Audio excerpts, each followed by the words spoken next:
What's up you guys, welcome back to my channel. I know it's been forever since I last made a video on this channel.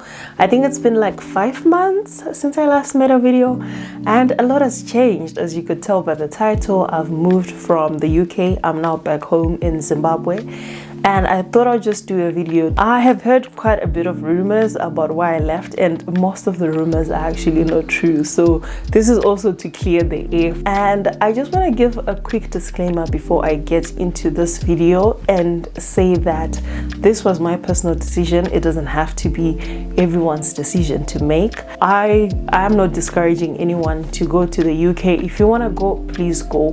I definitely encourage people to go out, explore, go to a different country, leave your home country. You learn something new, you get to meet new people, you get to have new experiences.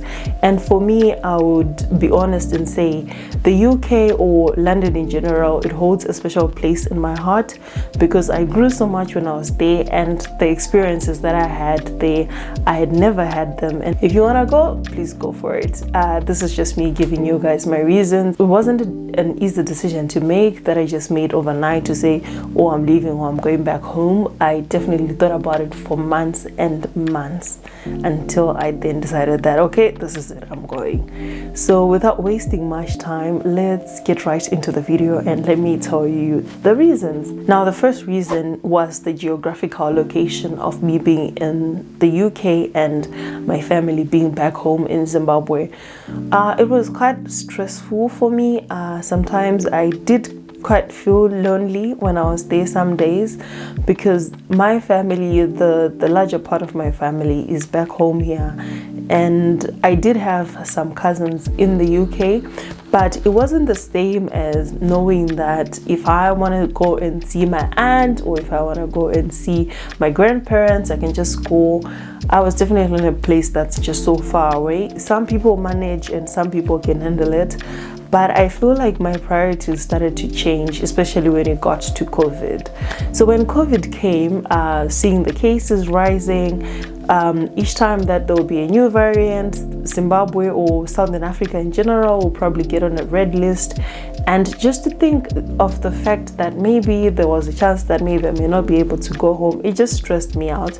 And I just felt like I didn't want to deal with it anymore.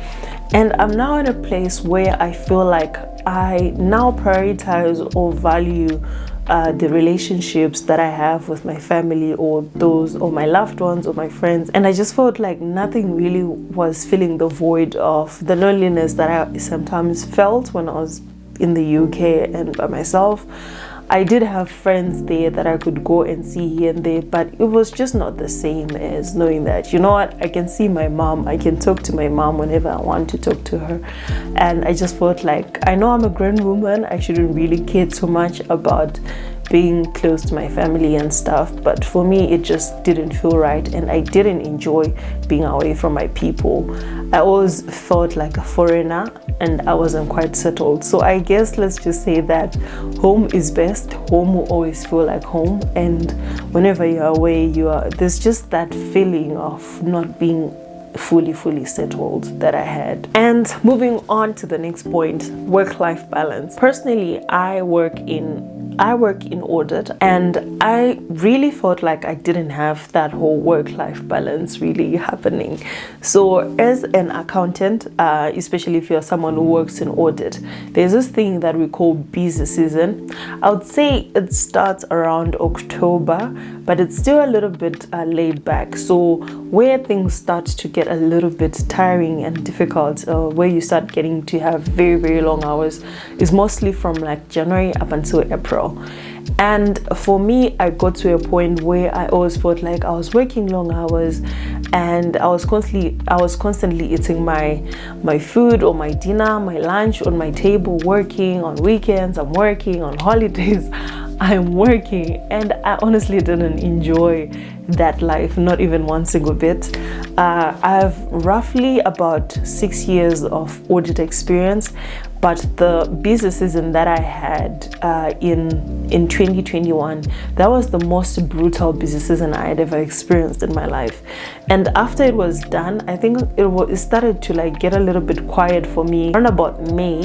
ish, that's when I started to feel like, you know what, I really don't want to do this busy season here again. Like, I'm so done. Like, I can't do this anymore. And every day in my mind, I had the thoughts of quitting my job. That's all I could just think about. When I had made the decision that I was going to resign and then start serving my 3 months notice, I remember I called my mom and my dad, and I was explaining to them that I can't do this anymore and I don't want to stay here anymore.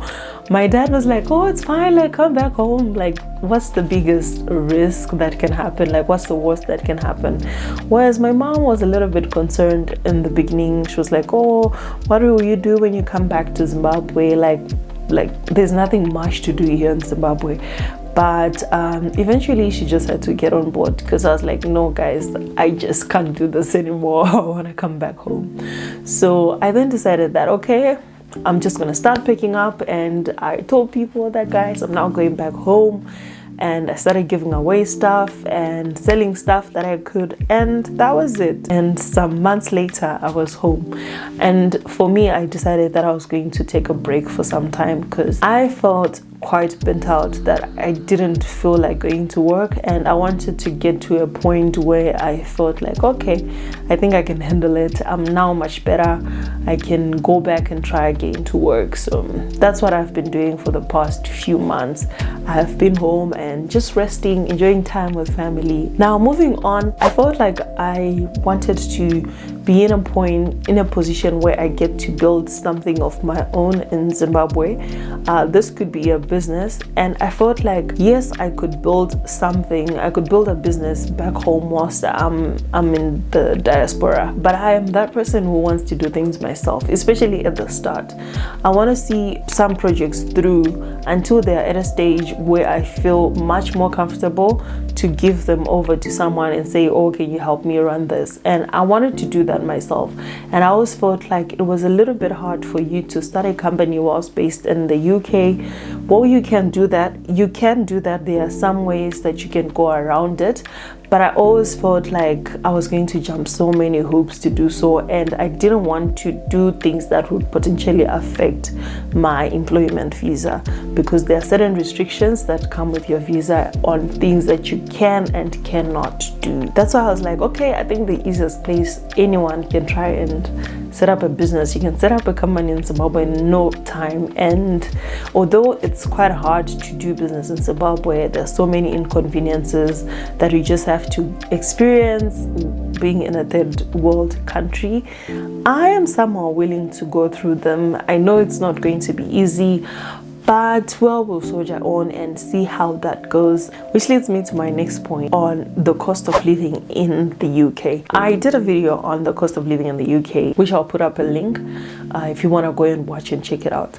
I felt like the cost of living in the UK was pretty high, and although one can be able to save, or although the salaries are higher compared to the salaries that one would get in Zimbabwe, I felt like you may potentially be able to save more whilst in Zimbabwe, get a decent job while in Zimbabwe than you can in the UK, because the costs there are high as well. So your salary is high, but also your expenses are high.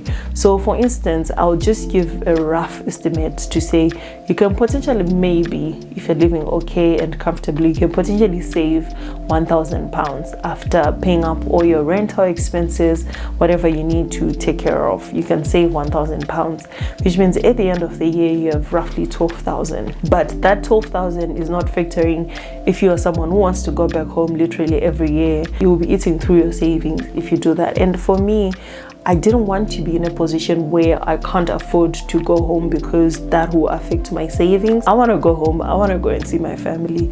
I'm that person who definitely wants to be home and who enjoys my country. So you wouldn't necessarily then be able to save that much if you decide that you want to go back home, because you're going to need money for a flight. And what if you need to quarantine because Zimbabwe is on a red list country, is on the red list? What about the COVID test that you need to get done, the COVID test to get done there, the COVID test that you need to get before you get on your flight back to the UK? It was just quite a lot, and you'll not necessarily just go back walking like scot-free with nothing that you're bringing for your family. So you get to analyze and assess that maybe you may potentially save £10,000. For me personally, I desire to get to a point where I own my own property or my own house, but I felt like for me to get to a point where I can afford to buy a house in the UK, a decent 3-bedroom house, you are looking at a minimum, maybe in London, at a minimum maybe £350,000 for a house that's in a decent neighborhood and a decent property. So for you to raise the 10%, around £35,000 when you are saving roughly 10,000. And I always felt like I don't want to be in a situation where I'm depriving myself of going back home because I'm simply trying to save as much as I possibly can so that I can buy a house, because I feel like I wouldn't be living a full life. But not to say that it's not possible for one to buy a house in the UK. Some people are able to do so. I've seen mostly people who are married because they have income for 2 people. Maybe it makes the burden a little bit much better for them to be able to save. But the reality of things for someone who is like me, who was single, I felt like the numbers were just not adding up. They were not adding up if I was to want to buy a house in the UK. If I want to go right now to the bank and borrow money, how much money will the bank even allow me or even give me? Because what they do, I think it's like they'll say your gross income times 5. And when I did the maths, it looked like I needed to come up with a deposit of roughly like £60,000, which I know won't be possible. If you have a decent job, if you can save as much as you can, people in Zimbabwe build slowly, but by the end of like 5 or 6 years, you can potentially be owning your own home. So the numbers of me staying in the UK, salary-wise and savings, it didn't make sense anymore for me to stay in London. So that was like one of the biggest drivers of me now deciding to say, okay, maybe it's time that I just go back home. And the last very, very small point, I honestly didn't enjoy the weather in the UK. The weather there was pretty cold for the most part. It's not as bad as Canada, is what people say, but I personally don't enjoy the cold. I don't like winter that much. It's not my favorite season. I love waking up and seeing the sunshine. It makes me to be happy. I'm much more in a jovial mood when I see the sun shining rather than waking up to a gray and gloomy day and things are just dull. You really can't go outside much because it's really cold to go outside as much. You can't just go for random walks when it's like very, very, very cold, in very, very cold winters. And I honestly didn't enjoy that one bit. Not that I'm fully enjoying the sun whilst I'm here in Zimbabwe, but I feel like it's much better. I can tolerate it. I grew up in this weather. I hope this video clears out the air on my reasons for leaving the UK, but I wanted to make this explanation so that I can press a reset button on my channel and move on to other things on my channel. And so the future of this channel is I'll start posting more videos about my life back home, hopefully, if I am doing anything exciting. And I've been reading quite a lot of books when I came back. Hope to share with you guys some book reviews on some good things that I'm learning in those books. And I've been taking quite a lot of courses on different skills that I hope to learn, and I'll definitely share with you guys on how that journey is going. The plan is to get this channel monetized this year, so that's my 2022 goal with this channel. If you want to be part of the journey and see the growth of this channel, then go ahead and subscribe and like this video and share it with anyone you feel like they'll find it useful. Thank you so much, guys, if you made it this far. Thank you so much for your time, and I'll see you in the next one. Bye.